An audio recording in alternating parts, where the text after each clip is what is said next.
দেশের উন্নতি নির্ভর করছে শিল্পপতিদের ওপর, তাই পুঁজিবাদকে বাদ দিলে চলবে না। কিন্তু তা যদি শুধু নিজের ভালোর জন্য হয়, তাহলে উন্নতিতে কাজে আসবে না। কলকাতার আইসিসির 100 বছর পূর্তির এক অনুষ্ঠানে এই বার্তাই দিয়েছেন ইনফোসিসের অন্যতম প্রতিষ্ঠাতা আর নারায়ণ মূর্তি।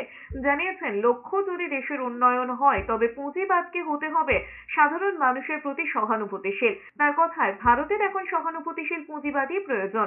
উন্নতির জন্য পরিশ্রমের বিকল্প নেই, কিন্তু কর্মীরা যাতে বেশি পরিশ্রম করেন তার উপযুক্ত পরিবেশ গড়ে তোলার দায়িত্ব উদ্যোগপতিদেরই। তাদের মতে, প্রতিটি সংস্থার ভূমিকা এমন হওয়া উচিত যাতে তারা সমাজে সম্মানিত হিসেবে প্রতিষ্ঠাতা পায়। ক্রেতা, লগ্নিকারী এবং কর্মীরা এমন সংস্থাকেই বেছে নেন। উৎপাদনশীলতা প্রসঙ্গে মূর্তির দাবি, চীনের কর্মীদের ক্ষেত্রে তা ভারতীয়দের থেকে 3 গুণ বেশি। তবে উৎপাদনশীলতা বৃদ্ধির দায়িত্ব উদ্যোগপতিদেরই।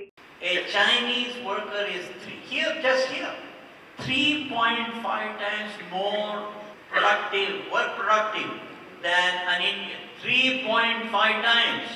The gentleman told me just here. And therefore, it is very easy for us to write all kinds of nonsense and then remain wretched, remain poor, remain filthy. That's not worth human life.